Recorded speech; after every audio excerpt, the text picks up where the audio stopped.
Hello नमस्कार। आज के कम्पिटिटिव युग में हर एग्ज़ाम में कंप्यूटर और इंटरनेट से कई सारे प्रश्न रहते हैं।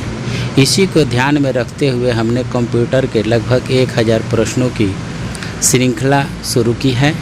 तो मेरा आग्रह है कि आप इस कड़ी से जुड़ें, इस चैनल को सब्सक्राइब करें।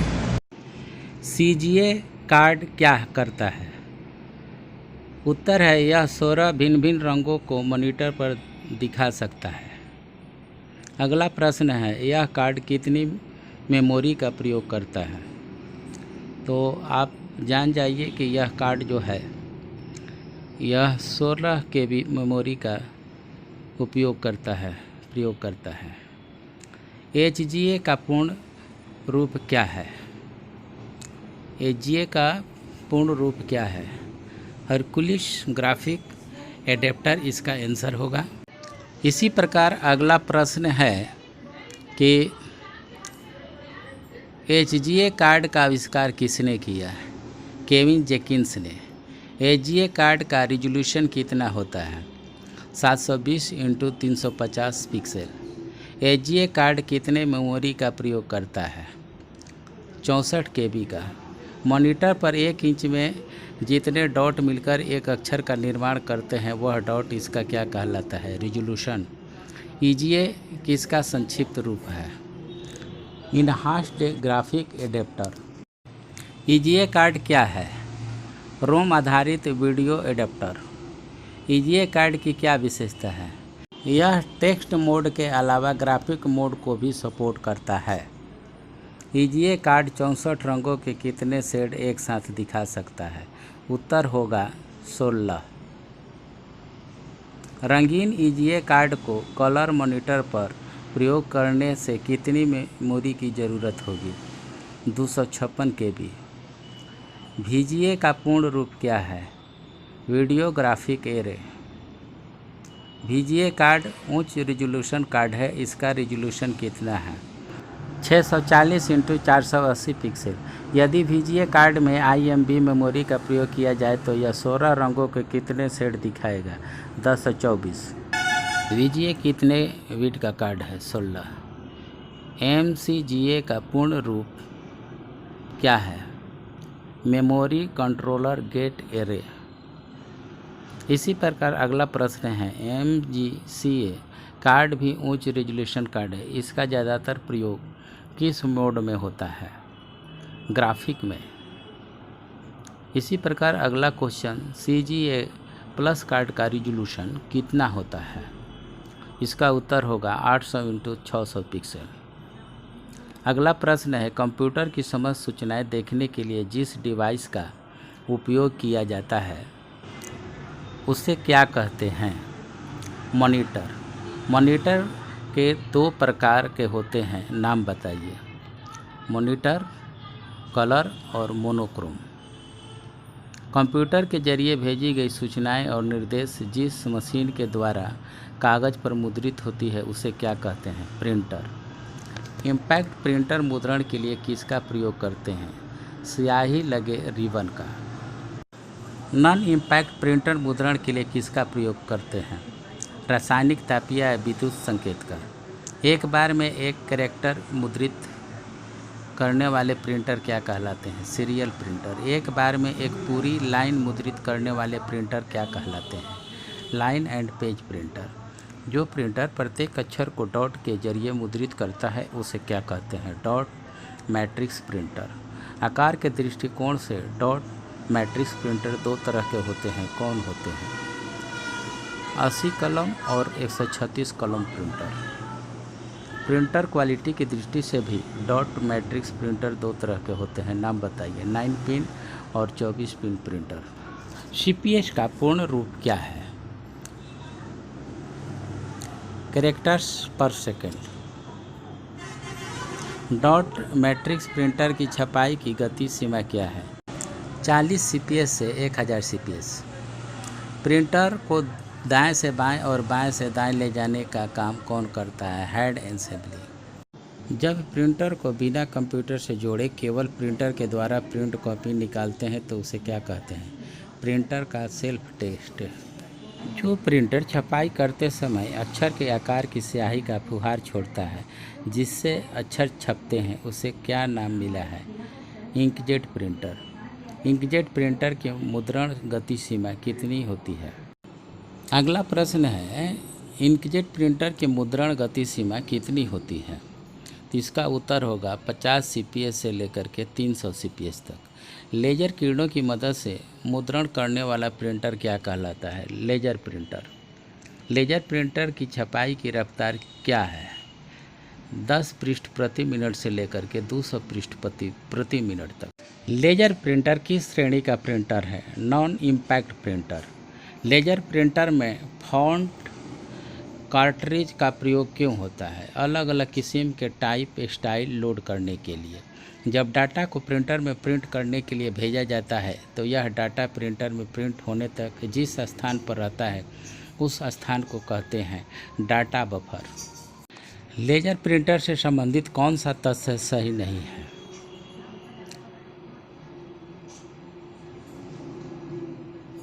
लेजर प्रिंटर बहुत कम बिजली उपयोग करता है।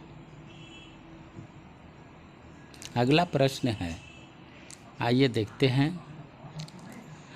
फोटोग्राफ प्रिंट करने के लिए किसका प्रयोग किया जाता है? फोटोग्राफिक प्रिंटर का। फोटोग्राफिक प्रिंटर कितने डॉट प्रति इंच DPI पर छपाई करता है? 1200 DPI। फोटोग्राफिक प्रिंटर में किस पेपर का उपयोग होता है? ब्रोमाइड पेपर का। ग्राफिक वाले आउटपुट को कागज़ पर उतारने के लिए किसका उपयोग किया जाता है? इसका उत्तर है प्लॉटर का। जिस प्रकार छपाई के लिए डॉट मैट्रिक्स प्रिंटर में रिबन का प्रयोग होता है उसी प्रकार लेजर प्रिंटर में इनमें से किसका प्रयोग किया जाता है? इंक, कलर, टोनर, इनमें से कोई नहीं। इसका उत्तर क्या होगा? इसका उत्तर होगा टोनर। अब आइए अगला प्रश्न देखते हैं। प्रश्न है, दो डिवाइस को आपस में किसकी मदद से जोड़ते हैं? इंटरफेस के द्वारा। इनपुट आउटपुट मॉडल क्या है?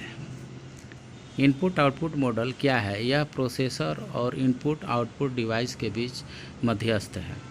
इनपुट आउटपुट मॉडल क्या करता है? प्रश्न को दोबारा सुने। इनपुट आउटपुट मॉडल क्या करता है? यह मेन मेमोरी और एक्सटर्नल डिवाइस के बीच डाटा की अदला बदली को नियंत्रित करता है। अगला प्रश्न है, CPU के निर्देशानुसार इनपुट आउटपुट डिवाइस के साथ इंटरैक्ट करने वाले इनपुट आउटपुट मॉड्यूल को क्या कहते हैं? Device controller. डिवाइस कंट्रोलर का प्रयोग बहुधा किस कंप्यूटर में किया जाता है? Micro computer. अगला प्रश्न है कि CPU और इनपुट आउटपुट डिवाइस के बीच रफ्तार के अंतर को बराबर करने के लिए डिवाइस में कौन सी सुविधा होनी चाहिए? बफर। प्रिंटर को कंप्यूटर से जोड़ने के लिए आमतौर पर किस इंटरफेस का प्रयोग होता है? Parallel interface. सामान्य पैरेलल इंटरफेस को क्या कहते हैं? सेंट्रोनिक्स।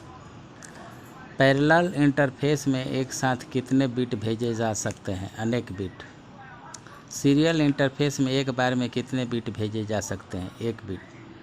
पेरिफेरल डिवाइस और इनपुट आउटपुट डिवाइस के बीच के इंटरफेस को क्या कहते हैं? External interface. सीरियल इंटरफेस का उपयोग किस प्रिंटर में किया जाता है? Serial printer. टेप और डिस्क जैसे हाई स्पीड वाले पेरिफेरल्स में किस इंटरफेस का उपयोग किया जाता है? Parallel interface. अगला क्वेश्चन है, कंप्यूटर सॉफ्टवेयर क्या है? निर्देशों का समुच्चय है। सॉफ्टवेयर का क्या काम है? सॉफ्टवेयर का क्या काम है? उत्तर होगा हार्डवेयर की गणितीय और तार्किक क्षमता को संपन्न करना। कंप्यूटर सॉफ्टवेयर को 2 वर्गों में वर्गीकृत किया जा सकता है, नाम बताइए। इसका नाम है सिस्टम सॉफ्टवेयर और एप्लीकेशन सॉफ्टवेयर। कंप्यूटर स्वयं सोच नहीं सकता है और न ही निर्णय दे सकता है। इस काम को संपन्न करने के लिए प्रोग्राम की ज़रूरत पड़ती है। प्रोग्राम क्या है? इसका उत्तर आप बताएं, प्रोग्राम क्या है। इसका उत्तर होगा क्रमवार सजे निर्देशों का एक सेट जो प्रॉब्लम हल करने के लिए कंप्यूटर का मार्गदर्शन करता है। अगला प्रश्न है, आगे आप देखें, प्रोग्रामिंग किसे कहते हैं। प्रोग्राम लिखने की प्रक्रिया को। सिस्टम सॉफ्टवेयर किसे कहते हैं। सिस्टम सॉफ्टवेयर किसे कहते हैं। कंप्यूटर की प्रोसेसिंग क्षमता को बढ़ाने, नियंत्रण करने और चलाने के लिए डिजाइन किए गए प्रोग्राम के संग्रह को। एप्लीकेशन सॉफ्टवेयर किसे कहते हैं। सिस्टम सॉफ्टवेयर का प्रयोग कर कंप्यूटर को प्रॉब्लम हल करने के लिए दिए गए निर्देश को। सिस्टम सॉफ्टवेयर बनाने के लिए प्रोग्रामर को क्या जानना जरूरी होता है। हार्डवेयर। एप्लीकेशन सॉफ्टवेयर बनाने के लिए प्रोग्रामर को हार्डवेयर की अधिकतम जानकारी की आवश्यकता नहीं पड़ती है। एप्लीकेशन सॉफ्टवेयर का एक उदाहरण है कोबोल। कंप्यूटर को भी अभिव्यक्ति के लिए भाषा की ज़रूरत पड़ती है। कंप्यूटर के प्रोग्राम की भाषा भिन्न भिन्न किस्म की होती है। इसमें से एक है मशीन लैंग्वेज। यह क्या है। बाइनरी अंकों के रूप में लिखे गए निर्देशों का एक क्रम। अगला प्रश्न है, मशीन लैंग्वेज के कौन कौन से दो हिस्से होते हैं। कमांड और ऑपरेंड। क्या किया जाना है। कंप्यूटर को यह निर्देश देने वाला क्या कहलाता है। कमांड। संबंधित डाटा को कहाँ ढूंढा जाना या रखा जाना है, इस निर्देश को क्या कहते हैं। ऑपरेंड। मशीन लैंग्वेज किस पीढ़ी की भाषा है। यह है पहली पीढ़ी की भाषा।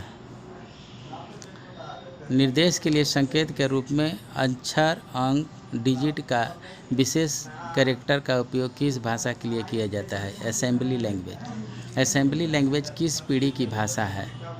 इसका उत्तर होगा दूसरी। मशीन और असेंबली लैंग्वेज किस किस्म की भाषा है। इसका उत्तर होगा निम्न स्तरीय। हर मशीन की अपनी असेंबली लैंग्वेज होती है। यह किस पर निर्भर करती है। प्रोसेसर के आंतरिक स्लीप पर। अगला प्रश्न, असेंबलर का क्या काम है। असेंबली लैंग्वेज को मशीन लैंग्वेज में बदलना। हाई लेवल लैंग्वेज किस पीढ़ी की भाषा है। पहली। हाई लेवल लैंग्वेज में ट्रांसलेशन का काम कौन करता है। इसका उत्तर होगा कंपाइलर। कंपाइलर का क्या काम है। पूरे प्रोग्राम को पहले स्कैन करना, फिर मशीन कोड में अनुवाद करना। अगला प्रश्न है, interpreter high level language translation software है। यह क्या करता है। प्रत्येक पंक्ति का सिंटैक्स एरर चेक करना, फिर मशीन कोड में बदलना। अगला प्रश्न, निम्नलिखित में से कौन तेज गति से सिंटैक्स एरर खत्म करता है। तो इसका उत्तर होगा इंटरप्रेटर। अगला प्रश्न, 4GL किसका संक्षिप्त रूप है। इसका उत्तर होगा 4th जनरेशन लैंग्वेज का। चौथी पीढ़ी की भाषा अधिकांशतः होती है मशीन के मुक्त अर्थात machine independent. 4th generation language किस लेवल की भाषा है। उच्च स्तर। कंप्यूटर में फीड की गई सूचना को क्या कहते हैं। इसका उत्तर होगा डाटा। सिस्टम सॉफ्टवेयर कितने प्रकार के होते हैं, नाम बताएं। इसका उत्तर है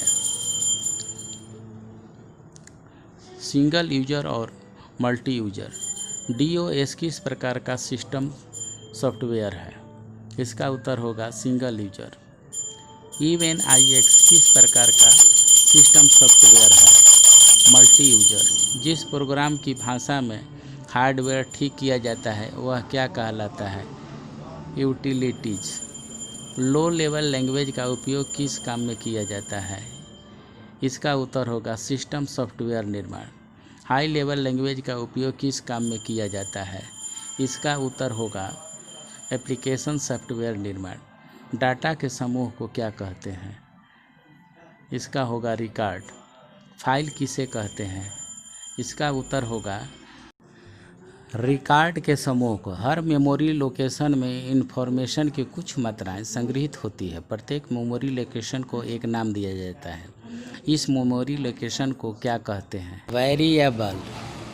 प्रोग्राम के एक्सिक्यूट होते समय स्थितियां बदलती रहती है। हर स्थितियों में कोई ना कोई वैल्यू एकत्रित रहती है। प्रोग्राम की ये स्थितियां क्या कहलाती है? वेरिएबल। किस प्रोग्राम के एक्सिक्यूट होते समय जिसकी वैल्यू स्थिर रहती है क्या कहलाती है? कंस्टेंट। स्ट्रिंग कंस्टेंट अक्षरों का एक समूह होता है। इसकी क्या विशेषता है? अक्षर में बंद होते हैं। जिस कंस्टेंट के तहत ऐसी संख्याएं आती है जिसमें दशमलव का प्रयोग नहीं होता है उसे क्या कहते हैं? इसका उत्तर होगा इंटीगर कंस्टेंट। तो दोस्तों आज बस इतना ही। धन्यवाद।